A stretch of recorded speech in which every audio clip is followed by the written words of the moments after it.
Viewers, कैसे हैं आप। आज अपने मैथ्स 10 की एक्सरसाइज 2.6 करनी है जो कि सिंथेटिक डिवीजन के मुताबिक है। अब सिंथेटिक डिवीजन क्या होती है?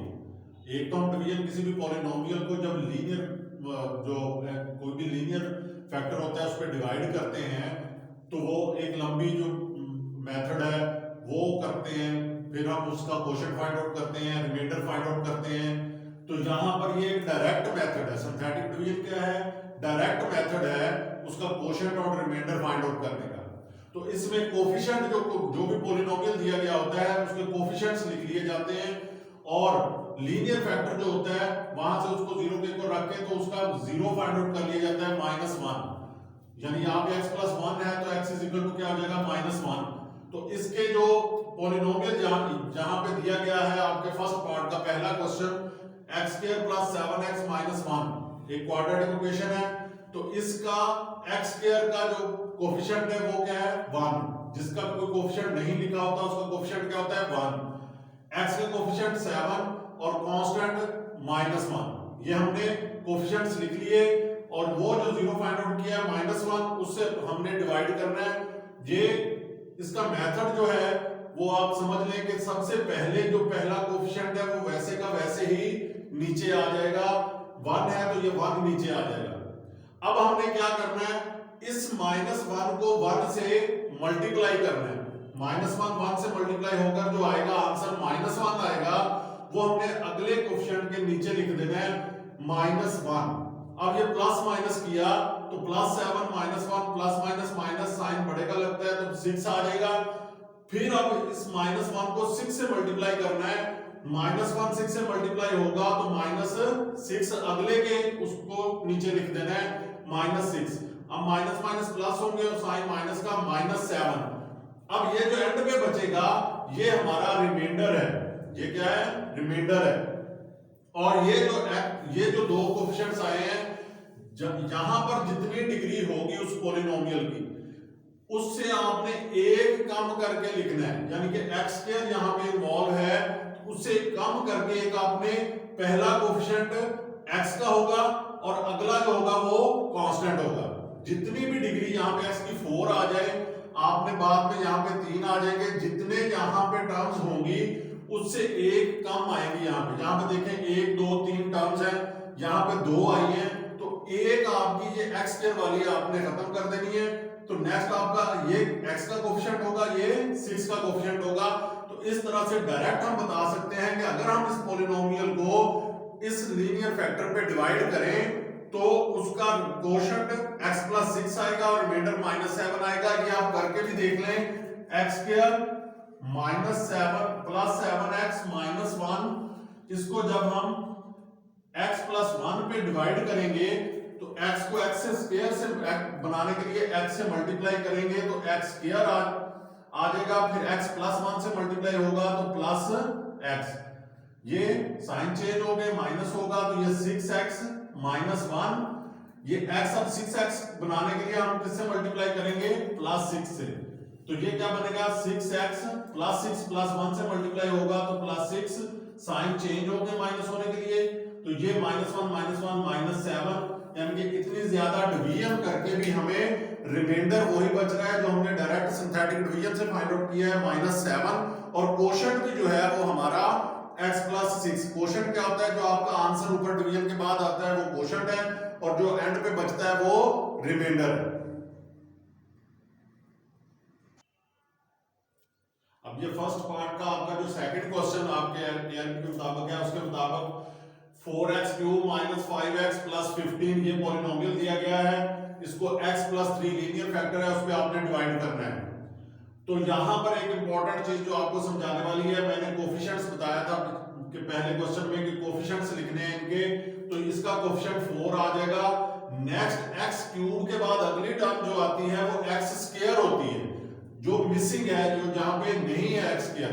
अगर इस सीक्वेंस से हम जाएंगे क्यूब से नीचे की तरफ तो वो स्क्वायर वाली जो मिसिंग होगी आपकी, कहीं पर भी कोई भी टर्म आपकी मिसिंग हो तो वहां पर आपने उसका कोफिशिएंट 0 लाजमी लिखना है। यानी कि 4 के बाद आपने -5 नहीं लिखना, आपने जो मिसिंग है उसको 0 लिखना है। अगर यहाँ पे x² होता मिसिंग होती तो आपने एक्स क्यूब एक्स स्क्वायर वाली लिखने के बाद एक्स वाली जगह पे आपने 0 लिखना था। तो यहां पर एक्स स्क्वायर मिसिंग है तो आप उसको 0 लिखेंगे, एक्स का फिर कोएफिशिएंट -5 और कांस्टेंट 15। तो ये कितनी हो गई, 4 टर्म्स होंगी आपके पास, क्योंकि एक्स स्क्वायर का हमने 0 लिया है। तो आपका 0 आ गया -3। -3 पे जब डिवाइड करेंगे तो वही सिंपल मेथड, पहला जो कोएफिशिएंट होगा वो सिंपली नीचे आ जाएगा वैसे के वैसे ही, यहाँ पे 4। अब ये -3 4 से मल्टीप्लाई होगा तो 4 3 12, साइन माइनस का लगेगा तो -12 प्लस माइनस, अब जब इसको करेंगे तो ये -12 आ जाएगा। अब ये -12 -3 से मल्टीप्लाई होगा तो प्लस माइनस माइनस मल्टीप्लाई होके प्लस हो जाता है, 12 3 36 तो प्लस 36 आ जाएगा। प्लस माइनस माइनस हो गए, 36 में से 5 माइनस किया 31, साइन किसका लगाते हैं, बड़े का, तो वो बड़ा क्या है, पॉजिटिव है, तो वो पॉजिटिव साइन हम नहीं लिखते। तो अब ये 31 -3 से मल्टीप्लाई होगा तो -93, 3 1 3 3 3 9 -93, ये प्लस माइनस होगा। तो अब ये प्लस माइनस 93 में से 15 माइनस किया 78 और साइन बड़े का लगेगा, 93 बड़ा है तो ये -78। तो एंड पे जो बचता है मैंने आपको बताया था कि वो रिमाइंडर होता है, तो हमारा रिमाइंडर -78 है। और यहां पर आपने मैंने बताया था कि जितनी डिग्री इस पॉलिनोमियल की होगी उससे आपने एक कम करके लिखनी है, क्योंकि यहां पर 4 टर्म्स थी, एक रिमाइंडर में निकल जाएगी तो यहां पे 3 बचेगी। तो इस क्यूब में से आपने एक कम करके, एक्स क्यूब के बाद अगला क्या होगा, एक्स स्क्वायर होगा। तो ये वाला जो कोएफिशिएंट आपका होगा ये एक्स स्क्वायर का होगा, 4x स्क्वायर। नेक्स्ट उसके उसी सीक्वेंस से -12x और +31, ये हमारा क्वोशंट होगा, ये हमारा रिमाइंडर है। अब फर्स्ट पार्ट का थर्ड क्वेश्चन जो दिया गया है उसमें पॉलिनोमियल जो हमारे पास है वो x³ + x² - 3x + 2, इसको लीनियर फैक्टर x - 2 पे डिवाइड करना है तो हमारा 0 क्या होगा, 2 होगा। इसके कोएफिशिएंट्स, इसमें कोई भी टर्म मिसिंग नहीं है, x³ भी है, x² भी है, x भी है, कांस्टेंट भी है, तो इसका कोएफिशिएंट 1 आ जाएगा। x² का कोएफिशिएंट भी 1 है तो x का कोएफिशिएंट -3 होगा और कांस्टेंट 2 आ जाएगा। ये सारे के सारे हमने वैसे लिख लिए। अगर कोई मिसिंग होगा तो उसकी जगह पे आपने 0 लिखना है, यहां पर कोई भी मिसिंग नहीं है। तो 0 हमारा 2 है तो 1 वैसे का वैसे, 2 1 2, वो जो आंसर आएगा इनको मल्टीप्लाई करने से वो नेक्स्ट के नीचे लिख देंगे हम। तो ये 2 और 1 जमा किया तो 3। अब 2 3 6, अब ये प्लस माइनस फिर माइनस होगा, 6 में से 3 माइनस किया 3, बड़ा कौन सा है, बड़ा साइन किसका है, प्लस का, तो +3 होगा। तो अब 3 2 6 6 और 2 8, तो हमारा रिमाइंडर क्या होगा, 8 होगा। और क्वोशंट क्या होगा, इस क्यूब में से हमने एक कम कर देना है, तो ये वाला कोएफिशिएंट x क्यूब की बजाय x स्क्वायर का होगा, +3x और +3, ये हमारा क्वोशंट आ जाएगा, ये हमारा रिमाइंडर होगा। इस तरह से आप डायरेक्ट सिंथेटिक डिवीजन से किसी भी पॉलिनोमियल को किसी लीनियर फैक्टर पे डिवाइड करने की बजाय, बहुत लंबी चौड़ी डिवीजन करने की बजाय डायरेक्ट आप इस तरह से उसका क्वोशंट और रिमाइंडर बता सकते हैं। अगर आपने हमारा चैनल अभी तक सब्सक्राइब नहीं किया तो इसको सब्सक्राइब कर दें और बेल का बटन भी दबा दें ताकि हर आने वाली वीडियो का नोटिफिकेशन आपको मिल सके। अब सेकंड पार्ट में आपको एक पॉलिनोमियल दिया गया है 2x³ - 3hx + 9। तो इसमें ये अननोन एक है h, इसकी वैल्यू आपने फाइंड आउट करनी है। तो 3 इसका 0 दिया गया। 0 क्या होता है कि x, ये 0 दिया गया है तो इसका मतलब x - 3 जो लीनियर फैक्टर होगा वो इसको पूरा डिवाइड करेगा। जब कोई चीज किसी चीज को पूरा डिवाइड करती है तो वो उसका रिमाइंडर नहीं बचता, उसका रिमाइंडर 0 होता है। जैसे 15 जो है इसको अगर हम 3 पे डिवाइड करें, 3 5 15, तो 3 इसका फैक्टर है, तो इसका मतलब है कि रिमाइंडर क्या बचेगा, 0। कोई भी चीज नंबर्स में भी, रियल नंबर्स में भी, कोई भी चीज जब किसी चीज को पूरा डिवाइड करती है तो रिमाइंडर 0 बचता है। तो अब ये लीनियर फैक्टर x - 3 इसको पूरा डिवाइड करता है, इसका फैक्टर है ये। तो ये फिर अब इसका रिमाइंडर जो होगा वो हम 0 के ऊपर रखेंगे। पहले सिंपली हम इनके कोएफिशिएंट्स लिखेंगे, 2x² का -3h, और x जो है वो टर्म मिसिंग है तो उसकी जगह पे हम 0 लिखेंगे और कांस्टेंट कौन सा होगा, 9। अब वही मेथड जो हमने पहले पार्ट में किया है, 2 वैसे का वैसे नीचे आ जाएगा, 3 2 6। अब यहां पर आपने गौर करना है कि 6 और 3 को प्लस माइनस नहीं करना। यहां पर ये h का कोफिशिएंट है, ये 3 है, h के साथ इन्वॉल्व, इसके साथ h इन्वॉल्व है, तो ये नहीं करना कि ये 3h हो जाएगा, ये अलहदा से एक कांस्टेंट है, ये 3h अलहदा है, 6 माइनस 3h, 6 माइनस 3h, ये इस तरह से आएगा। जब ये मल्टीप्लाई भी होगा तो 6 3 से मल्टीप्लाई होगा, 6 3 18, और ये माइनस 3h अलहदा से मल्टीप्लाई होगा 3 के साथ, तो माइनस 3 3 9h। अब ये प्लस माइनस जब होंगे तो 18 माइनस 9h, क्योंकि ऊपर 0 है तो 18 माइनस 9h ही हो जाएगा। अब ये 18 3 से मल्टीप्लाई होगा तो 54 माइनस 9 3 27h। अब ये 54 और 9 दोनों कांस्टेंट हैं, तो ये दोनों प्लस माइनस हो सकते हैं, तो ये दोनों प्लस होंगे, 54 प्लस 9 63 माइनस 27h। अब मैंने जैसे आपको बताया कि अगर कोई किसी पोलिनोमियल का जीरो होगा, वो उसको डिवाइड करेगा तो उसका रिमाइंडर क्या होगा, वो जीरो आना चाहिए। हमें पता है कि लास्ट में जो सिंथेटिक डिवीजन में जो बचता है वो रिमाइंडर होता है, तो रिमाइंडर जैसे यहां पर मैंने रियल नंबर्स में आपको एग्जांपल दी कि रिमाइंडर क्या बचता है, जीरो। अगर कोई किसी चीज का फैक्टर हो वो रिमाइंडर जीरो बचता है। 63 माइनस 27h को हम जीरो के इक्वल रखेंगे क्योंकि ये 3 इसका जीरो है, तो 63 इज इक्वल टू माइनस इधर जाके ये नेगेटिव है, उधर जाके पॉजिटिव हो जाएगा 27h, तो h हमने फाइंड आउट करना है, तो ये 27 इधर जाके डिवाइड हो जाएगा, 9 7 63 9 3 27, तो h हमारे पास 7/3। अब सेकंड पार्ट का दूसरा क्वेश्चन जो दिया गया है उसमें पॉलिनोमियल जो है x³ - 2h x² + 11, इनके कोएफिशिएंट्स लिखेंगे। x³ का 1, x² का -2h, x मिसिंग है, x वाली टर्म मिसिंग है तो वो 0 आ जाएगा, 11 आ जाएगा। अब 1 इसका 0 है तो ये पहले वाला 1 वैसे का वैसे 1 1 से मल्टीप्लाई होगा 1। अब यहाँ पर मैंने आपको बताया था कि इसको -2 + 1 को नहीं सॉल्व करना, आपने इसको 1 - 2h लिखना है। अब 1 - 2h 1 से मल्टीप्लाई होगा, वही 1 - 2h, फिर वो प्लस होगा तो 1 - 2h 1 - 2h, फिर 1 से मल्टीप्लाई होगा तो 1 - 2h। तो अब ये यहाँ पर 11 और 1 जो होंगे ये प्लस हो जाएंगे, 12 - 2h, 12 - 2h को हम क्या रखेंगे, 0।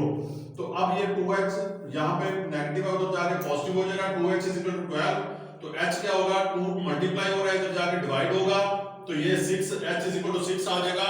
इसका थर्ड क्वेश्चन भी इसी तरह से आपका 0 - 1 दिया गया है, एक पॉलिनोमियल दिया गया है, उसको आप खुद से ट्राई कर सकते हैं।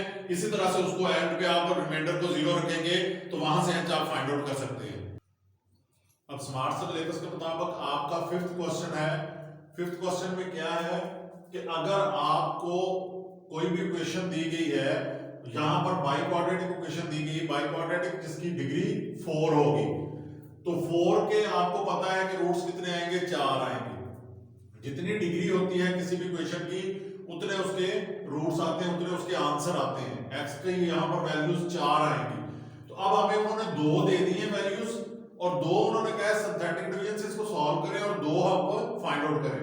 तो हमें पता है कि जब हम इसको सॉल्व करेंगे, एक दफा सॉल्व करेंगे, ये एक इसका 0 है, इस पे सॉल्व करेंगे तो ये मैंने बताया था कि इससे डिग्री 1 कम होकर यहाँ पर x³ में आ जाएगी। जब x³ में आएगी तो नेक्स्ट दूसरे पे हम डिवाइड करेंगे तो वो फिर x² में आ जाएगी, क्वाड्रेटिक इक्वेशन बन जाएगी। बाइक्वाड्रेटिक से क्यूबिकल बनेगी, क्यूबिकल से क्वाड्रेटिक इक्वेशन बनेगी। तो जब क्वाड्रेटिक इक्वेशन बन जाएगी तो उसको हमें सॉल्व करना आता है। हमने पहला जो चैप्टर किया है वो यही किया है कि उसको हमने क्वाड्रेटिक इक्वेशन को सॉल्व करके हम 2 उसके रूट्स फाइंड आउट कर सकते हैं। 2 हमें दिए गए हैं, 2 हमने फाइंड आउट करने हैं, उसके लिए हम इसको क्वाड्रेटिक इक्वेशन में कन्वर्ट करेंगे। वहां से फिर हम इसके चारों हमें 2 मालूम है, 2 जो ना मालूम है वो हमें मालूम हो जाएंगे।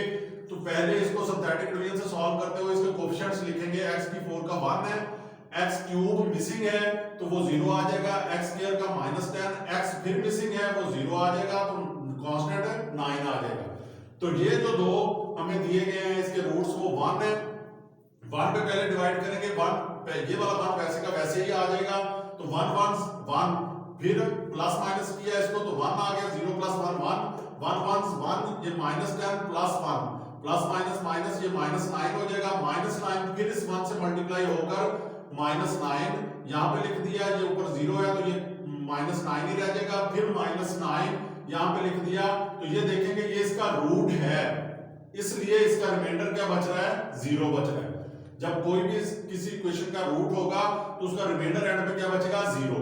अब इस लेवल पे ये x की 4 से x क्यूब में आ जाएगी, ठीक है। अब x क्यूब से नेक्स्ट हम रूट पे दूसरे पे जब हम डिवाइड करेंगे तो ये x स्क्वायर में आ जाएगी, ये 1 वैसे का वैसे ही। 3 पे अब हम डिवाइड करेंगे, 3 1 3, ये 4 हो जाएगा, 4 3 12 प्लस माइनस होकर ये 3 3 9, ये -9, ये +9, ये कैंसिल आउट हो जाएंगे तो 0। यहां पर भी ये देखें वो रूट है, इसलिए यहां पर रिमाइंडर 0 बच रहा है। अब ये जो तीन हमारे पास आई है वैल्यूज, ये एक x स्क्वायर की है, एक x की है, एक कांस्टेंट की है, तो ये x स्क्वायर का कोएफिशिएंट ये +4x + 3, ये हमारे पास अब क्वाड्रेटिक इक्वेशन आ गई। तो अब क्वाड्रेटिक इक्वेशन हमें सॉल्व करनी आती है, इसको फैक्टराइजेशन से कर लें या क्वाड्रेटिक फार्मूला यूज कर लें, जो भी आपको इजी लगता है। तो यहां पर अगर हम फैक्टराइजेशन करें तो इस 3 को x स्क्वायर से मल्टीप्लाई करें तो 3x स्क्वायर आता है। अब हमने इसके ऐसे फैक्टर्स बनाने हैं कि प्लस माइनस करें तो +4x आए, मल्टीप्लाई करें तो +3x स्क्वायर आए, तो वो +3x और +x इस दोनों को मल्टीप्लाई करेंगे +3x स्क्वायर आएगा, प्लस माइनस करेंगे तो +4x आएगा। अब इन दो में से कॉमन लिया, क्या कॉमन है, x कॉमन लिया तो ये x + 3 प्लस यहां से कोई कॉमन नहीं, जहां पे कोई कॉमन नहीं होता वहां पे 1 कॉमन होता है, 1 कॉमन लिया तो ये x + 3। अब ये दोनों में x + 3 कॉमन है, वो कॉमन ले लिया, प्लस x × x + 1। अब दोनों मल्टीप्लाई होकर 0 आ रहा है, इसका मतलब है कि इनमें से x + 1 भी 0 हो सकता है, x + 3 भी 0 हो सकता है। तो x + 1 भी 0 होगा तो x = -1, x = -3। अब दो रूट्स हमें दिए गए थे, अब दो हमने उसको सिंथेटिक डिवीजन से सॉल्व करके क्वाड्रेटिक इक्वेशन में कन्वर्ट किया, वहां से हमने ये दो जो रूट्स हमने फाइंड आउट कर लिए। ये इसको -3 सॉल्यूशन सेट जब लिखेंगे तो असेंडिंग ऑर्डर में -3 सबसे छोटा है, फिर -1, फिर 1, फिर 3, इस तरह से हम सॉल्यूशन सेट लिख सकते हैं। अब आपका जो फिफ्थ पार्ट है उसका सेकंड क्वेश्चन जो दिया गया है उसमें जो इक्वेशन दी गई है x की 4 + 2x³ - 13x² - 14x + 24 = 0, ये भी एक बाइक्वाड्रेटिक इक्वेशन है। इसमें दो आपको दिए गए हैं, 3 and -4, ये दो रूट्स दिए गए हैं। फिर आपने सिंथेटिक डिवीजन से इसको सॉल्व करके इन दो रूट्स पे डिवाइड करके उसको क्वाड्रेटिक इक्वेशन में कन्वर्ट करना है। तो अब ये क्या होगा, 1 2 -13 -14 और ये 24। पहला जो रूट है 3 उस पे डिवाइड करेंगे, 1 वैसे का वैसे, 3 1 3 3 2 प्लस होगा तो 5 5 3 15 15 प्लस का है, ये -13, ये 2 आ जाएगा, 2 3 6, ये -14 है, ये +6 है, बड़ा -14 है तो ये -8 आ जाएगा। और ये -8 3 से मल्टीप्लाई होगा, -24, ये +24 -24 कैंसिल आउट हो जाएंगे तो 0 आ जाएगा। वही मैंने बताया कि वो इसका रूट है, इसलिए रिमाइंडर क्या बचता है, 0। अब नेक्स्ट जो है -4 पे डिवाइड करेंगे, 1 वैसे का वैसे, -4 ये 1 आ जाएगा, 1 -4 से मल्टीप्लाई होगी, -4 + 2 -4 ये -2 आएगा, -2 4 से मल्टीप्लाई होके माइनस मल्टीप्लाई होके प्लस आता है तो +8 हो जाएगा, ये -8 +8 फिर कैंसिल आउट हो जाएंगे, रिमाइंडर क्या होगा, 0। अब ये जो 3 है, ये 1 जो है x² का कोएफिशिएंट है, ये x का है, ये कांस्टेंट है, तो x² + x - 2 वही फैक्टराइजेशन से -2 को x² से मल्टीप्लाई करेंगे तो -2x² आएगा। अब +x के हमने ऐसे पार्ट्स बनाने हैं, ऐसे फैक्टर्स बनाने हैं कि प्लस करें तो +x आए और मल्टीप्लाई करें तो -2x² आए। तो ये क्या होगा, +2x और -x, क्योंकि हमें माइनस चाहिए, यहां पर हमें मल्टीप्लाई करने से माइनस चाहिए, तो माइनस मल्टीप्लाई करने से उसी वक्त आता है जब प्लस माइनस हो।